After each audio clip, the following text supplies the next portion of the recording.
Hello everyone, welcome to civil staff defence. तो आज का जो सेशन होने वाला है इसमें हम इंडियन एयरफोर्स की रैंक स्ट्रक्चर के बारे में बात करेंगे कि किस तरीके से प्रमोशंस होती हैं, कौन सा रैंक पहले आता है, कौन सा रैंक जो है वो बाद में आता है। इसके अलावा जो इंडियन एयरफोर्स के रैंक स्ट्रक्चर है इसमें क्या क्या कैटेगरीज हैं। जैसे एयरमैन की बात करें तो उनमें 3 कैटेगरीज के रैंक होते हैं। अगर हम ऑफिसर्स की बात करें उसमें आगे 2 कैटेगरीज के रैंक होते हैं। तो किस तरीके से ये प्रॉपर कैटेगरीज बनती हैं, कैसे ये रैंक डिसाइड होते हैं, कितने टाइम के बाद प्रमोशन होता है, वो सारा हम डिस्कस करेंगे आज के इस क्लास में। तो शुरू करते हैं दोस्तों। स्टार्ट हम करने वाले हैं एयरमैन से। अगर आप मान लो ग्रुप एक्स या ग्रुप वाई से अगर आपकी ज्वाइनिंग होती है तो उसके बाद जो पहला रैंक हमारे पास आता है वो आता है एयरक्राफ्टमैन का। ठीक है, एयरक्राफ्टमैन इस तरीके से आपका होगा। इसमें कुछ भी नहीं लगा होता है, खाली बिल्कुल यूनिफॉर्म होती है, इसमें कुछ भी ऐसा आपको देखने को नहीं मिलेगा। एयरक्राफ्टमैन होता है लगभग 1 साल के बाद आपकी प्रमोशन हो जाती है और आप बन जाते हो लीडिंग एयरक्राफ्टमैन। इसको LAC भी कहा जाता है, LAC। ठीक है, इसको कहा जाता है AC। ये होता है लीडिंग एयरक्राफ्टमैन। अगर आप इनकी बात करें तो इनके कंधे के ऊपर आपको इस तरीके का साइन देखने को मिल जाएगा। ठीक है, और ये दोनों रैंक जो होते हैं, ठीक है, ये दोनों तीनों रैंक जो होते हैं ये होते हैं अदर रैंक्स। आपने देखा होगा कभी आप किसी आर्मी, एयरफोर्स या नेवी के किसी उसमें जाते हो, कैंटोनमेंट एरिया में जाते हो तो वहां पे लिखा होता है OR रैंक्स। तो OR रैंक्स का मतलब होता है अदर रैंक्स। तो ये 3 रैंक्स होते हैं जो अदर रैंक्स में आते हैं। तो लगभग 5 साल की जब आपकी सर्विस हो जाती है तो आपकी प्रमोशन जो है वो कॉर्पोरल में हो जाएगी। और इनकी पहचान क्या होती है कि कंधे के ऊपर इस तरीके से ये साइन रहता है हमारे पास। ठीक है, यानी कि अगर आपका मान लो सिलेक्शन होता है एयरफोर्स में ग्रुप एक्स या ग्रुप वाई में, तो सबसे पहले बनोगे आप एयरक्राफ्टमैन, फिर 1 साल के बाद आप बनोगे लीडिंग एयरक्राफ्टमैन, और उसके बाद टोटल 5 साल की जो सर्विस होगी तब आप बनोगे कॉर्पोरल। ठीक है, और इन तीनों रैंक्स को क्या बोला जाता है हमारे पास? Other ranks. इनको हम क्या बोलते हैं?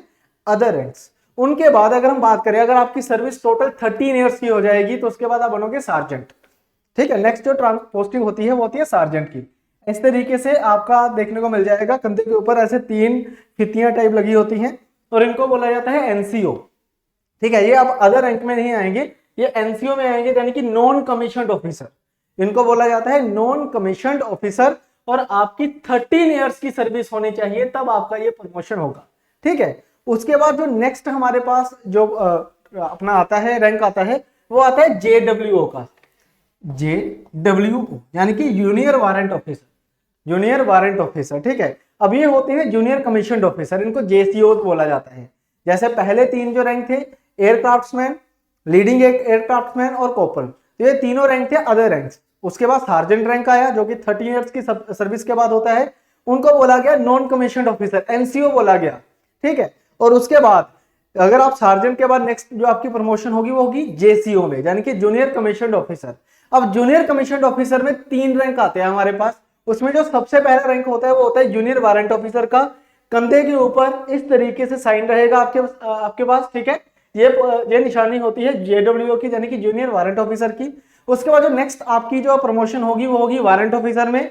वारंट ऑफिसर आपको इस तरीके से मिलेगा, इस तरीके से आपको देखने को मिल जाएगा वारंट ऑफिसर। ठीक है, वारंट ऑफिसर को कभी भी WO नहीं बोला जाता है। ठीक है, इसको शॉर्ट फॉर्म में कभी नहीं बोला जाता है। जैसे JWO को बोला जाता, जैसे यूनियन वारंट ऑफिसर होता है जो, उसको JWO बोला जा सकता है। जो मास्टर वारंट ऑफिसर होता है उसको MWO बोला जाता है। लेकिन जो वारंट ऑफिसर होता है उसको शॉर्ट नेम से कभी नहीं बोला जाता है, इसको हम क्या बोलेंगे? वारंट ऑफिसर बोलेंगे। और इस तरीके से आपको कंधे के ऊपर इनके देखने को मिल जाएगा। ठीक है, ये रिप्रेजेंट करता है कि ये जो पर्सन है ये क्या है? ये वारंट ऑफिसर है। और ये भी क्या होते हैं? JCOs होते हैं। ठीक है, जो नेक्स्ट और सबसे हाईएस्ट पोस्ट होती है एयरमैन के लिए वो होती है मास्टर वारंट ऑफिसर। ठीक है, जो लास्ट सबसे ऊपर वाली प्रमोशन, जो मैक्सिमम प्रमोशन होती है एयरमैन की, वो होती है मास्टर वारंट ऑफिसर की। इस तरीके से होता है मास्टर वारंट ऑफिसर। ठीक है, एक जो इसमें आप देख रहे हो लाइन से थोड़ी मोटी लाइन रहेगी, और ये भी जूनियर कमीशन्ड ऑफिसर ही होते हैं। ठीक है, तो यहाँ पे आके मैक्सिमम इस रैंक को अचीव करता है एक एयरमैन। इसके अलावा कुछ ऑनररी रैंक्स भी होते हैं। जैसे कई ऐसे आपको एयरमैन दिखेंगे जो ऑनररी फ्लाइंग ऑफिसर होंगे या फिर ऑनररी फ्लाइट लेफ्टिनेंट होंगे, तो वो सारे के सारे ऑनररी रैंक होते हैं। ठीक है, जो मेन उनका रैंक स्ट्रक्चर है वो मैक्सिमम कितना होता है? मास्टर वारंट ऑफिसर का। ठीक है, अब नेक्स्ट ये तो हो गया एयरमैन के रैंक स्ट्रक्चर। अब इसके बाद एयरफोर्स में आते हैं कमीशन्ड ऑफिसर। अगर आप मान लो NDA का पेपर देते हो, CDS का पेपर देते हो, उसके थ्रू अगर आपकी एंट्री होती है इंडियन एयरफोर्स में, तो उसमें जो सबसे पहला रैंक होता है ड्यूरिंग द ट्रेनिंग, एएफए में या कहीं भी अगर आपकी ट्रेनिंग हो रही है, उसमें जो आपका पहला रैंक होगा वो होगा फ्लाइट कैडेट का। ये ड्यूरिंग ट्रेनिंग होता है, ठीक है, ड्यूरिंग ट्रेनिंग इस तरीके से आपके कंधे के ऊपर होगा। और ये कैडेट होते हैं, यानी कि अभी ये कमीशन्ड ऑफिसर नहीं बने हैं, अभी ये क्या है ट्रेनिंग में है, फ्लाइट कैडेट है। जब उनकी ट्रेनिंग खत्म हो जाती है तो जो सबसे पहला होता है रैंक, जो सबसे पहला कमीशन्ड ऑफिसर का रैंक होता है वो होता है फ्लाइंग ऑफिसर। इस तरीके से फ्लाइंग ऑफिसर का रैंक होता है, यहां से हमें पता चलता है कि ये फ्लाइंग ऑफिसर है, ठीक है। सेकंड जो रैंक होता है वो होता है फ्लाइट लेफ्टिनेंट का। फ्लाइट लेफ्टिनेंट में ऐसे दो हमारे पास फितियां आ जाती हैं, ठीक है। तीसरा जो रैंक होता है, आप देखो फ्लाइंग ऑफिसर और फ्लाइट लेफ्टिनेंट जो होता है इनको बोला जाता है नॉर्मली कमीशन्ड ऑफिसर की, ये क्या है कमीशन्ड ऑफिसर है। तो उसके बाद फ्लाइट लेफ्टिनेंट के बाद जब नेक्स्ट रैंक आएगा स्क्वाड्रन लीडर, वो काउंट होते हैं सीनियर कमीशन्ड ऑफिसर्स में। जैसे जूनियर कमीशन्ड ऑफिसर थे, जेसीओ थे, फिर ये इनको क्या बोलते हैं हम कमीशन्ड ऑफिसर। फिर स्क्वाड्रन लीडर के बाद आएंगे हमारे पास सीनियर कमीशन्ड ऑफिसर, ठीक है। और उसमें आएगा हमारे पास सबसे पहला रैंक स्क्वाड्रन लीडर का। इस तरीके से आपको देखने को मिल जाएगा, इसमें जो इनके कंधे के ऊपर आपको 3 फितियां ऐसे देखने को मिल जाएंगी। देन आफ्टर आएगा हमारे पास विंग कमांडर। विंग कमांडर इस तरीके से होता है, तीनों गाड़ी फितियां होती हैं, इसमें विंग कमांडर की ये पोस्ट होती है। देन हमारे पास आता है जी ग्रुप कैप्टन। ये जो ग्रुप कैप्टन की पोस्ट है ना, ये जो ग्रुप कैप्टन की पोस्ट है ये इंडियन आर्मी में कर्नल के इक्विवेलेंट है, ठीक है, कर्नल के इक्विवेलेंट है। 4 यहाँ पे होंगी फितियां, ठीक है, आपके कंधे पे। और यहाँ पे कॉलर पे आप देखोगे एक आपको निशान देखने को मिलेगा कॉलर के ऊपर, ठीक है। तो ये होता है हमारे पास ग्रुप कैप्टन का। अब एक चीज मैं और बताना चाहूंगा आपको कि कितने भी अगर आप मान लो सीडीएस के थ्रू जाते हो या एनडीए के थ्रू जाते हो, तो आपकी जो मिनिमम जो प्रमोशन है ना, वो लगभग ग्रुप कैप्टन तक आप पहुंच जाओगे। वैसे विंग कमांडर तक होती है, ग्रुप कैप्टन सिलेक्शन बेस्ड जो प्रमोशन होती है, लेकिन लगभग हर एक पर्सन जो एनडीए के थ्रू जाता है या सीडीएस के थ्रू जाता है वो ग्रुप कैप्टन तक पहुंच जाता है at the time of retirement, ठीक है। लेकिन इनके बाद जो पोस्ट जो जितने भी हमारे पास प्रमोशंस होती हैं, वो जितने भी रैंक होते हैं वो होते हैं स्टार रैंक्स। यानी कि जो इससे नेक्स्ट वाली हमारी प्रमोशन होगी वो होगी एयर कोमोडोर की। एयर कोमोडोर यानी कि 1 स्टार ऑफिसर, इनको बोला जाता है 1 स्टार ऑफिसर। इनको जो गाड़ी भी मिलेगी उनके आगे 1 स्टार लगा होता है, ठीक है, विंग कमांडर। इनके यहाँ पे कॉलर पे भी यहाँ देखो 1 स्टार दिख रहा होगा आपको, ठीक है। ये होते हैं 1 स्टार ऑफिसर। उसके बाद आता है एबीएम, यानी कि एयर वाइस मार्शल, एबीएम भी बोला जाता है इनको।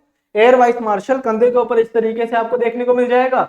और यहाँ पे 2 स्टार्स होंगे, ये 2 स्टार ऑफिसर होते हैं, ठीक है, 2 स्टार ऑफिसर इनको बोला जाता है। नेक्स्ट आता है हमारे पास एयर मार्शल। एयर मार्शल जो है ये सेकंड हाईएस्ट पोस्ट होती है। जितनी भी कमांड्स हैं एयरफोर्स की, जितनी भी कमांड्स हैं, चाहे वो ईस्टर्न एयर कमांड है, वेस्टर्न एयर कमांड है, सदर्न एयर कमांड है, ठीक है, वेस्टर्न एयर कमांड है, साउथ वेस्टर्न एयर कमांड है, मेंटेनेंस कमांड है, ट्रेनिंग कमांड है, इन सभी कमांड के जो एओसीएनसी होते हैं, air officer commanding in chief, वो सारे एयर मार्शल रैंक के होंगे, ठीक है। Air officer commanding in chief, ठीक है, वो क्या होते हैं लगभग सारे के सारे एयर मार्शल रैंक के होते हैं।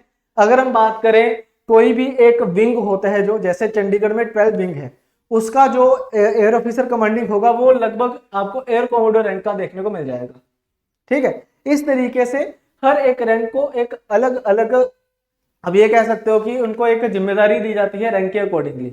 अब जो लास्ट रैंक बचता है हमारे पास, वो बचता है हमारे पास एयर चीफ मार्शल का।